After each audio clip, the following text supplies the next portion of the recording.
Malam hari ini datang, suasananya agak remang-remang di sini. Bukan karena efisiensi ya. Bukan ya.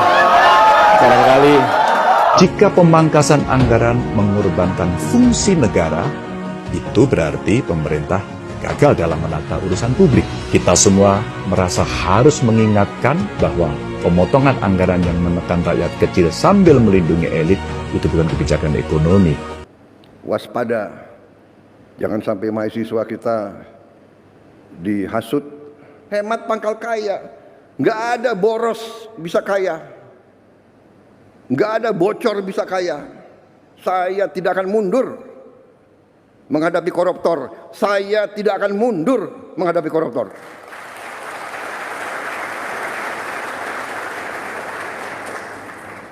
Mereka harus mengerti, saya ini siap mati untuk bangsa dan rakyat ini. Saya tidak takut. Mafia manapun saya tidak takut. Apalagi ada Kapolri sama Panglima TNI. Masa kita takut? Apalagi guru-guru akan membantu saya. Ya.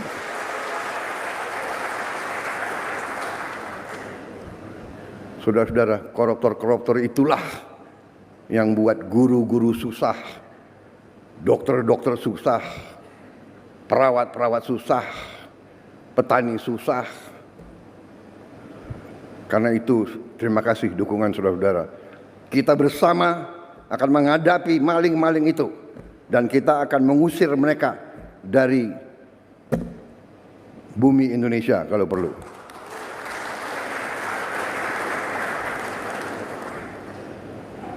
Saya nanti juga akan sisihkan dana, saya akan bikin penjara yang sangat,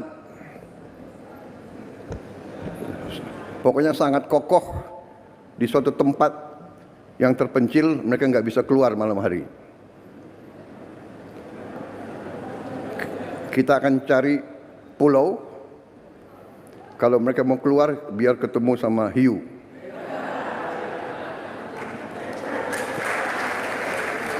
Nah, oke, kembali lagi bersama saya di Movie Lading. Kali ini saya ada informasi yang sangat menarik sekali pemirsa untuk kita bahas ya pada konten kali ini, di mana pidato Pak Prabowo terbaru ya hari ini itu menyinggung soal pidato viral Anies Baswedan di masjid ya, yang membawa ya politik praktis katakanlah di mimbarnya.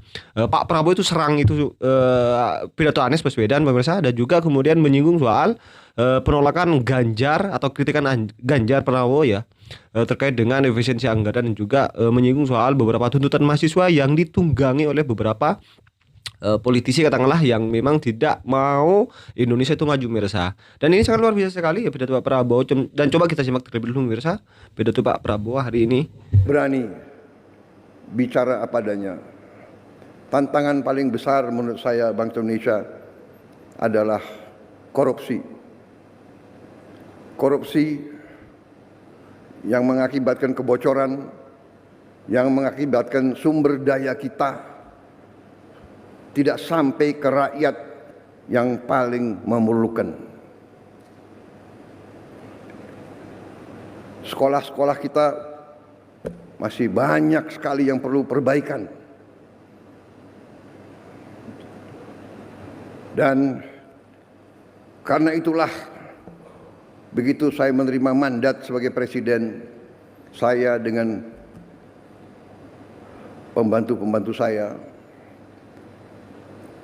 kita bertekad untuk berusaha sekeras mungkin dengan segala daya yang ada pada kita untuk mencapai pemerintahan yang bersih. Pemerintahan yang bersih, yang bebas dari korupsi adalah mutlak. Mutlak.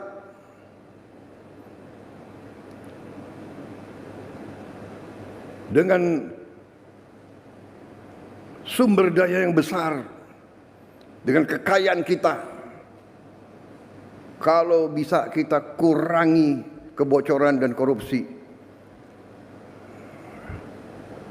menggunakan uang rakyat dengan efisien, dengan tepat sasaran, Indonesia akan sangat cepat bangkit luar biasa dan kita bisa menghilangkan kemiskinan dan kelaparan.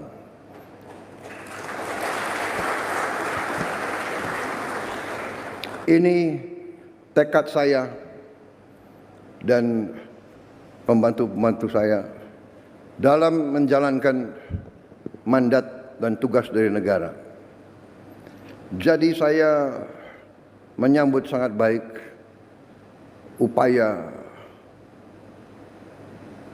menteri-menteri yang membantu saya mencapai efisiensi. Saya menyambut baik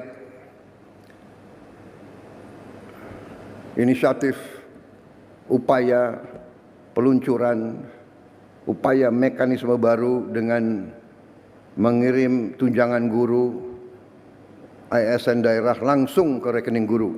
Inilah upaya untuk mengurangi tidak efisiensi. Lama-lama untuk apa?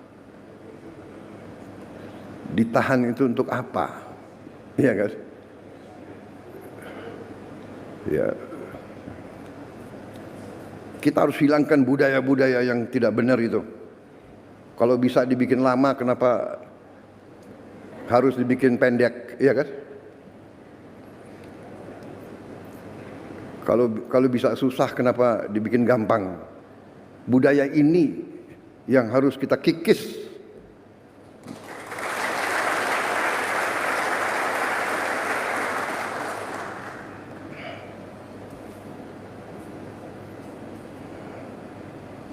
Birokrat-birokrat yang tidak mau mengikuti zaman harus kita evaluasi.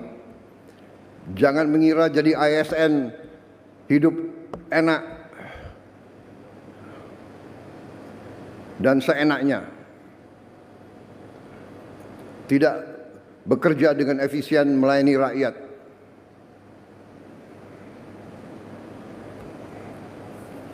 Saya minta para menteri, para menko, coba kita pikirkan, kita rumuskan semua perbaikan sistem. Ya. Ini ada kecenderungan semua pengen jadi ASN, semua pengen jadi pegawai negeri, tahu-tahu di dalam sudah jadi tidak bekerja maksimal, ya kan? Tadi mental. Kalau dibikin susah untuk rakyat, kenapa dibikin gampang? Kalau bisa lama, kenapa harus dibikin singkat? Kita sekarang harus robah. Kita harus bikin semuanya mudah untuk rakyat. Semua cepat, singkat. Saya terima kasih menteri-menteri yang bantu saya, wakil-wakil menteri, beberapa belum punya rumah. Menseknek nggak hadir di sini? Ada nggak Menseknek?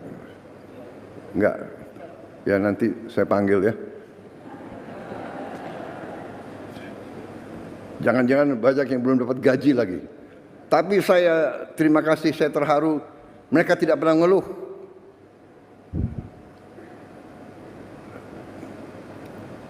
Rame ing gawe, sepi ing pamrih. Itu ya, itu yang ditonjolkan. Pak Ate ngerti tadi itu. Kapolri ngerti ya? Kapolri orang Jawa. Fadlizon ngerti nggak Fadlizon? Ya, jadi ini filosofi bahwa kalau kita mau mengabdi, ya sudahlah, kita jangan setengah-setengah. Ya, jadi kita mengabdi dengan sepenuh hati. Jadi mekanismenya seperti ini yang memang dibutuhkan oleh rakyat kita. Pelayanan harus cepat, efisien. Uang rakyat harus benar-benar digunakan dengan baik. Ya. Saya tahu ada yang menentang penghematan. Ya kan? Saya tidak ragu-ragu. Saya terus akan bekerja dengan sepenuh keyakinan. Saya akan bekerja keras dengan semua orang yang membantu saya. Kita ingin mencapai sistem pemerintahan yang bersih, efisien, hemat, semua kekayaan negara untuk kepentingan rakyat Indonesia. Alhamdulillah, sekarang saya bersama Menteri Keuangan, bersama yang lain, kita sekarang sudah lihat apa yang bisa kita lakukan. Kita bisa memperbaiki kondisi rakyat kita setapak demi setapak. Kita mohon memang kesabaran seluruh rakyat. Berilah kesempatan, tapi kita bekerja siang malam tanpa istirahat, tidak ada Sabtu Minggu. Terus kita bekerja untuk mencapai yang kita inginkan, yaitu meningkatkan penghasilan rakyat Indonesia, menghilangkan kelaparan, menghilangkan kemiskinan. Anak orang miskin tidak boleh miskin. Itu tekad kami. Anak orang miskin, dia harus nanti bangkit dan dia nanti membantu orang tuanya. Saudara-saudara, kita punya strateginya. Kita bertekad untuk melaksanakan yang terbaik untuk bangsa Indonesia. Contoh, petani kita bertahun-tahun mengeluh pupuk. Tadinya sampai ke petani, kalau tidak salah ada 145 regulasi. Habis itu harus tanda tangan 38 gubernur, kemudian 500 kepala daerah dan berapa belas kementerian. Kita potong dari pabrik langsung ke kelompok petani. Tidak ada lagi muter sampai nggak jelas ujungnya di mana. Ini contoh. Kita bertekad efisiensi, jangan macam-macam alasan, padahal alasannya itu adalah untuk di sini mungut, di sini mungut, di sini mungut, di sini mungut, akhirnya sampai ke petani, petaninya teriak. Saudara-saudara, kita berada di jalan yang benar. Indonesia cerah. Kita akan kelola kekayaan dengan baik dan kita akan bangkit sebagai negara maju. Terima kasih Menteri Pendidikan Dasar Menengah. Selamat bekerja Menteri Pendidikan Tinggi, Sains dan Teknologi. Binalah kampus-kampus kita, ya, supaya benar-benar mengabdi kepada rakyat. Waspada, jangan sampai mahasiswa kita dihasut.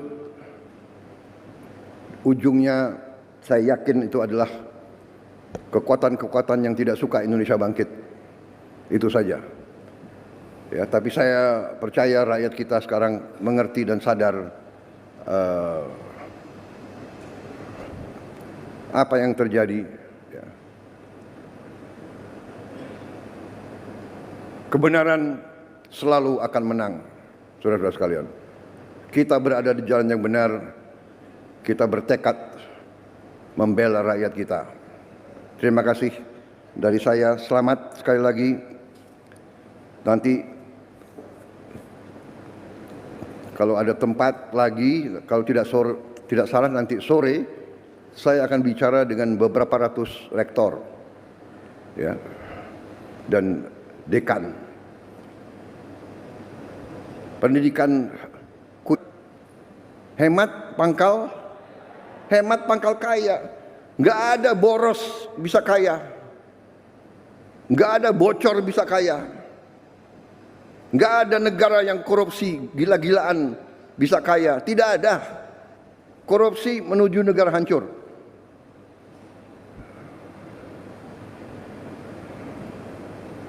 Saya tidak akan mundur menghadapi koruptor. Saya tidak akan mundur menghadapi koruptor.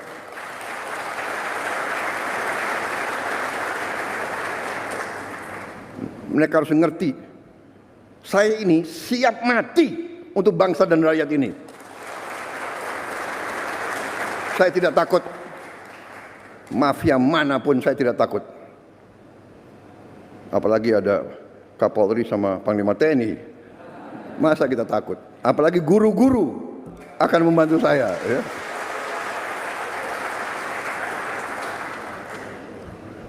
Saudara-saudara, koruptor-koruptor itulah yang buat guru-guru susah, dokter-dokter susah, perawat-perawat susah, petani susah.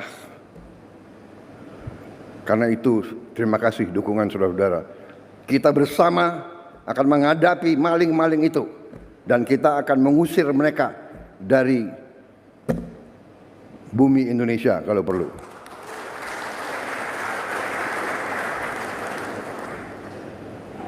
Saya nanti juga akan sisihkan dana, saya akan bikin penjara yang pokoknya sangat kokoh di suatu tempat yang terpencil, mereka nggak bisa keluar malam hari. Kita akan cari pulau, kalau mereka mau keluar biar ketemu sama hiu.